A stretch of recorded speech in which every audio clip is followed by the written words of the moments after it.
Welcome to the Casting Across Fly Fishing Podcast. I'm Matthew of castingacross.com, where I explore the quarry and culture of fly fishing. On this 355th episode of the podcast, we're talking about fly rods, but we're also talking about technique in using those fly rods so that you can present to more fish. I think one of the things that is essential when we talk gear, and I try to do this on Casting Across podcast as well as the website, is that we make sure it is applicable. It's fun to talk about what gear can do, but it's important, it's necessary to talk about what you can do with that gear's capabilities. So, for example, I think it's neat when you see real breakdowns and comparisons of their drag strength, their startup inertia, things like that. But unless that has an application, unless you understand what that means for you, for your fishing situation, then it really doesn't matter a whole lot. I mean, startup inertia doesn't really matter a whole bunch if you're basically using it to store a line for fishing for small trout. And there are some 3 and 4 weight reels that have amazing drag systems in them and are going to give you every and all drag capacity and capability that is out there. But that's not super important. However, if you find yourselves on the flats, fishing for permit, fishing for bonefish, that's where those pieces of technology really come to the fore.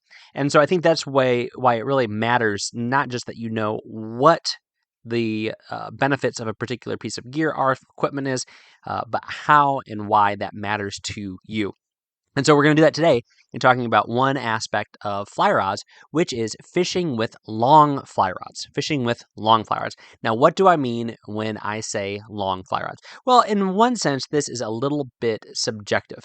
Well, first of all, what I'm not saying is Euro nymphing rods. Those are all fine and good. The 11-foot, 12-foot, 13-foot, 2, 3, 4 weights that are commonly used for nymph or tight line style nymph fishing are fantastic for that purpose, but they're not really casting tools. They're lobbing tools, which is great. I'm not going to cast any aspersions there. I'm also not talking about tenkara, where you can easily grab a rod that is 12, 16, 18 feet. What I'm really focusing on today is traditional fly rods, one-handed fly rods. Again, I guess I'm not talking about spare rods, things like that. Traditional one-handed fly rods where you're making a traditional cast, but they come in at 9.5 or 10 feet. Or I guess you could even put in this category like 9-foot 2 weights, 9-foot 3 weights, where you would normally be fishing a shorter rod. And I know a lot of folks that listen to the podcast, a lot of folks that read Casting Across, fish a lot of the similar kinds of water that I fish. And I would say the vast majority of my fly fishing is done on small mountain streams. And for people in that kind of world, the most common fly rod that we shoot for is the really light, compact fly rod, both in what it can break down to for travel purposes, but then also something that is a little bit shorter. And that oftentimes pays off really nicely, especially when you're fishing streams that have significant overhead cover. Also, when you're moving and navigating through brush and through the forest, it's nice to have that, 7.5, 7, even 6.5 or 6-foot fly rod. And these are perfectly good casting tools.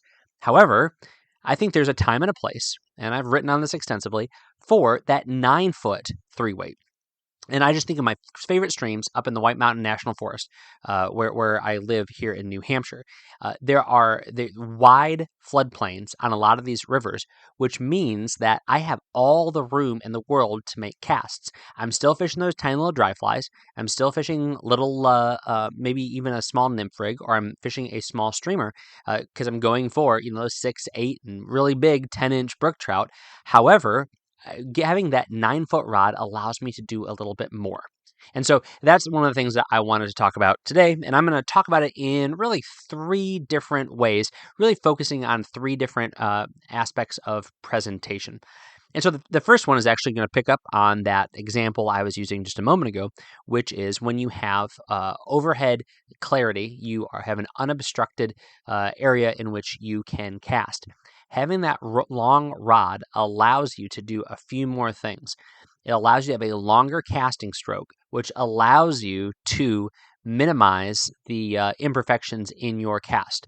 So, I like casting 6 and 6.5 and 7-foot rods, But a lot of times, that casting stroke has to be so quick, especially on the shorter casts, 20 and even 30 feet, that if there's a problem in your cast, you don't have a large opportunity to compensate through the normal stroke of your cast. So what I mean by that is that you're simply your forward cast and your back cast with a 6-foot rod is only moving the tip of that fly rod a relatively small amount, relatively, compared to something like a 9-foot fly rod, in which you can adapt to maybe your loop starting to collapse, maybe the wind knocking your loop down in your cast.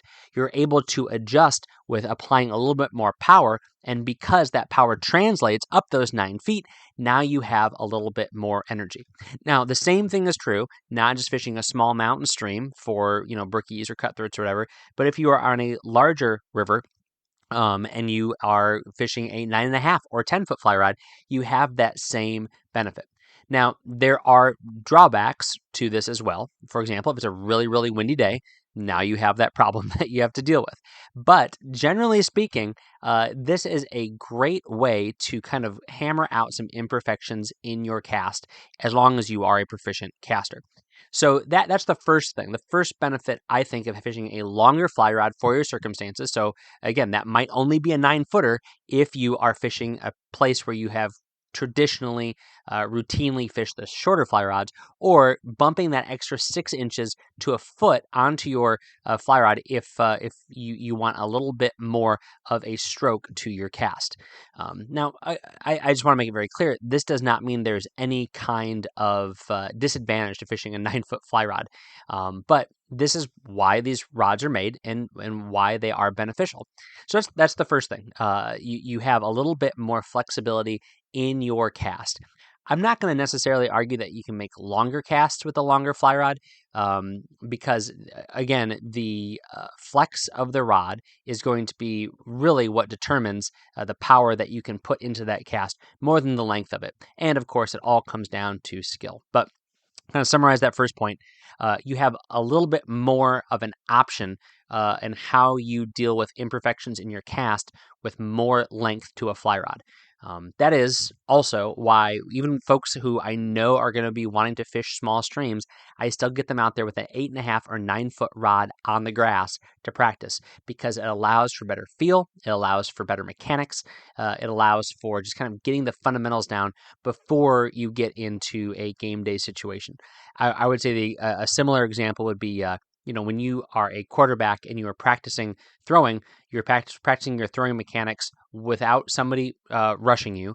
You're practicing your throwing mechanics without a helmet, without shoulder pads. You're practicing your throwing mechanics as you are maybe even just dropping back or being stationary. However, you get those mechanics down, and then as someone is rushing you, as you have all your gear on, as you're moving laterally, maybe even in the opposite direction of your handedness, you can make those throws. And those are the things that impress everybody who's watching. All right. So that is kind of the first point, that having a longer rod allows you to compensate for some issues either in your cast or even in your casting conditions. The second one is incredibly applicable, and that is mending. Mending. I'm sure there's a stat out there that communicates how much more you could fish if your line was presented perfectly. That is to say, how much longer your drift would be if your line was in the right situation. I mean, even think about that under normal calm conditions. You're casting across an upstream, and you're allowing that fly to drift down, but because your line is heavier than that fly, it is being pulled along by that current much, much quicker. This is without any sort of competing currents. This is without any sort of like rocks or vegetation or anything like that in the way. That's without any sort of eddies or little pools. This is under normal circumstances. That line is going to move faster than that fly. Now, of course, you can compensate by adding a little bit of something into your cast to get that leader and tippet to kind of dogleg out. But for a normal cast, you're going to be mending. So, if you could mend well, each and every cast you make and presentation you make, you could have a good drift a certain percentage longer. Now you multiply that over the course of the day, that means that your fly is in front of fish that much more.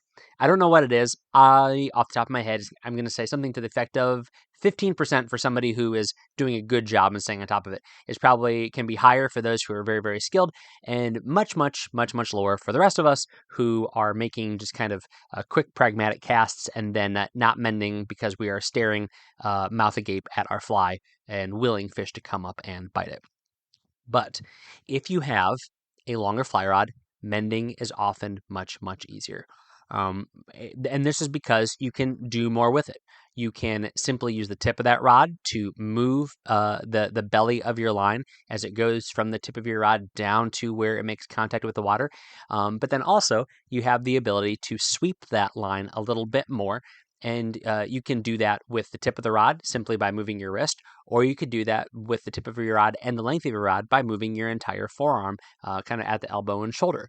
Having more length allows you to do that a little bit more. I think every one of us who fishes small streams knows that it is quite difficult to mend line on a longer cast with difficult currents with that 7-foot rod. It's amazing how much of a difference a foot and a half will make when it comes to mending. Now, this doesn't mean it's impossible. This doesn't mean it's insurmountable. Again, it just means that it's easier. So you combine those first two reasons for fishing a longer fly rod, given your circumstances, and you have the benefit of not just being able to cast a little bit more effectively and efficiently, but now you can mend more effectively and efficiently. So what does this mean? Very, very practically, it means that your fly is in front of more fish longer. It means that your fly is in front of more fish longer. So you may lose out on the ability to move through the woods a little bit easier and a little bit more quickly. You may lose out on having the tip of that fly rod closer to you and the benefits that affords you, not only as you cast, but truly in fighting a fish. It's easier, especially for smaller fish, to fight a fish on a shorter fly rod. But a longer fly rod has its complications, but really it's angling, and you know what that means, better for you when it is longer.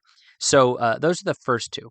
Now, these next couple are things that I think are certainly not universal, but may very well be applicable to you. And the first one is fishing out of a watercraft. So I actually bought a new 9.5-foot fly rod. I'll talk about that here at the end of the podcast. I am super impressed with it. I haven't talked about it yet, even though I've had it for, I think, 7 months now, because I've wanted to kind of put it through its paces. But fishing out of a canoe, fishing out of a kayak, even fishing out of a john boat, having a little bit more length of that rod is going to do wonders in picking line up off of the water. You don't realize how much of your body you are engaging for different aspects of the fly cast until parts of your body are taken away. And I think a really big thing that people are startled by is when you are sitting down, how you can absolutely cast fly rod. You can cast fly rod really, really well, but to not be able to move your hips as freely as you can when you are standing, like when you're waiting, or even when you are standing up in a drift boat, really changes the dynamics of your cast, as does just the ability to pivot as you pick up fly line. So I think that the benefit that I've really appreciated about fishing a 9.5-foot fly rod out of a canoe or a kayak is my ability to pick up fly line, aerialize that line. So that is to say, if I've got 40 or 50 feet off of the water, stripping enough in or retrieving enough so that when I pull that line up into making my back cast, it's going to actually be a legitimate back cast, not just pulling the line out from in front of me and then figuring things out and making a new cast. Having those extra 6 inches does make a difference. Now, I'll throw this in here too. Does this mean that you are needing to go out and spend $300 to $500 to buy a rod that's 6 inches longer? No, I don't think so.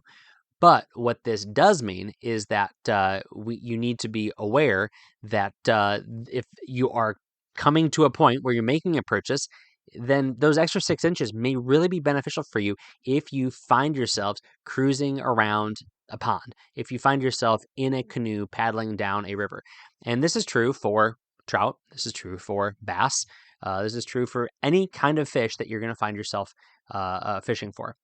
So if you are in a watercraft, having those extra 6 or 12 inches can be really, really beneficial, not just as you're pulling line off the water, but your overall cast, as I mentioned before. All right, so just to recap the first 3 things, we had if you have the space, then you're going to be able to cast a little bit more and with a little bit more flexibility if you have a longer rod. Secondly, you can absolutely make better mends when you have a longer rod.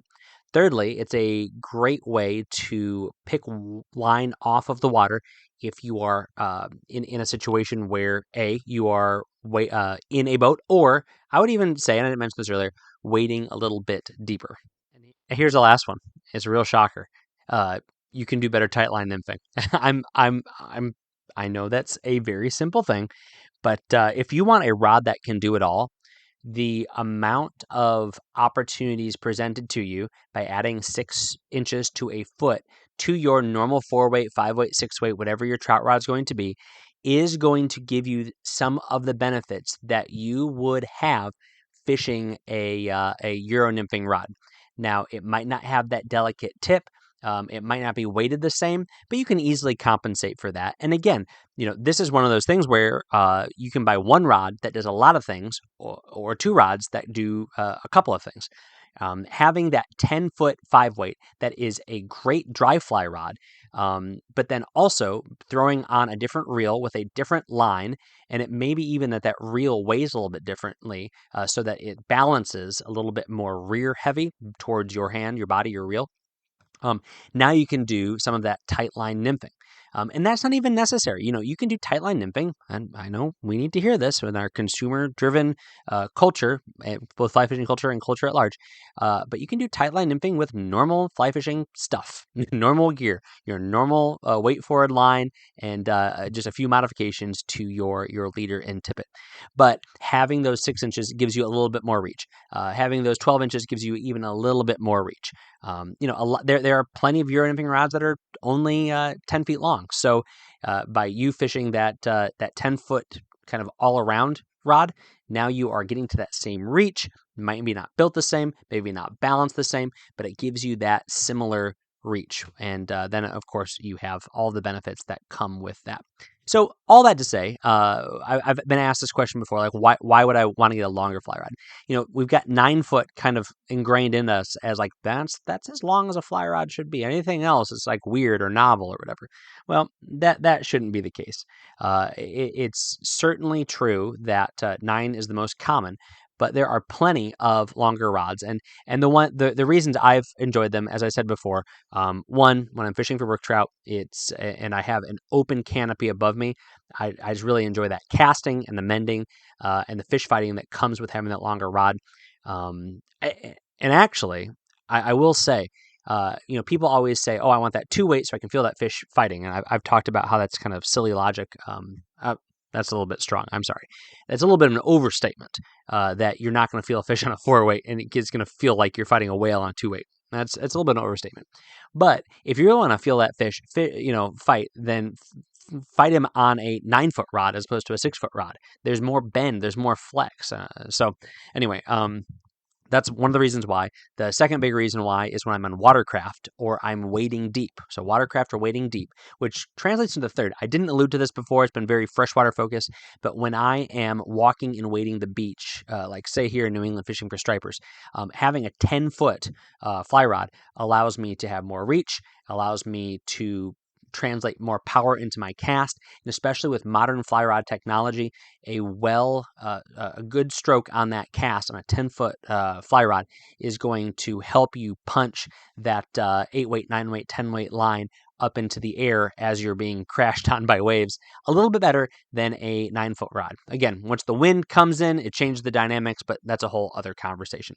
So don't be afraid of buying that extra 6 or 12 inches if you are in the market for a rod, and some of the criteria and circumstances that I have mentioned may apply to you. If there's a particular question you have about this or about the mechanics of fishing with a rod that's a little bit longer, don't hesitate to reach out. Matthew at castingacross.com. castingacross.com. As always, love to hear questions, love to hear comments, and even if you have an accusation, I'll listen to that as well. This week on Casting Across, the first article is called Danger in the Hollows and on the Streets. We often talk about, okay, you can get in trouble out in the woods if you get lost. You can get in trouble out in the woods if you fall down. You can get in trouble if you get eaten by a bear, you get stung by a wasp, whatever it may be. However, there are some more human dangers that you may encounter that they're not new, but they're becoming more and more frequent. And they happen in the middle of nowhere, and they happen if you're fishing close to home. So I talk about a few of those. It's pretty much common sense, but at the same time, I feel like it's important to talk about common sense stuff these days, because it's not as common as you would like. Wednesday's article is called Video, Read a Glimpse into a Western Trout Town. Read a glimpse. Hopefully, that's clever enough that people don't think it's stupid. All right. But this is a 1-minute book review of Traver's Corners by Scott Waldie. It's a great book. A lot of folks have read it. A lot of people recommended it to me when I was, just writing articles before I was doing videos on book reviews, and I truly enjoyed it. But it goes past 1 minute because I actually mentioned 2 more books by Scott Waldie in that video. But check that review out. You go to the website and you can click on it there, or you can go to YouTube. It's just Casting Across on YouTube, and you'll find me and my book review videos and some other videos I have. If you haven't subscribed, please do that. That way you can get updates. I'm hoping to add a couple of different more types of videos as the weather starts to get a little bit more squirrely here in New England. This week's recommendation on the podcast is the fly rod I mentioned to you. It is Redington's EDC, and that stands for Everyday Carry. And I have been fishing the 9.5 foot 5-weight, and I absolutely love it. It is a versatile fly rod. It is delicate, but it is strong. It does everything I talked about today, talking about longer fly rods. And there's some cool features. The hook keeper is underneath the cork. There's a ruler on the fly rod. I'm not going to buy a rod for those things, but they're cool that they're there. But I really love the way this rod casts. I cast about 3 or 4 different models back in the winter, and I kind of told myself, all right, I'm going to get a new fly rod this year. Which one am I going to get? Of all the different fly rods I cast at the fly fishing shows back in the wintertime, and there's a couple of rods that really were vying for my attention, but I'm very happy I went with the 9.5 foot 5-weight from the good folks at Redington. This is, Redington's premier rod, which means it comes in at under $400. I have long maintained that if you want a great value, buy the high-end rod from rod manufacturers that kind of come in at a lower price point.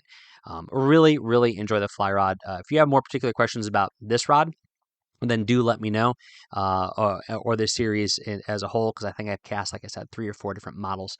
But I'll put a link to the whole line of EDC or Everyday Carry rods from Redington in the show notes and this podcast page over at Casting Across. Thanks for listening to the Casting Across Fly Fishing Podcast. Please subscribe to your favorite podcast app and then rate the podcast in Apple Podcasts and Spotify. Then head over to castingacross.com for 3 posts a week on the people, places, and things that go into the pursuit of fish.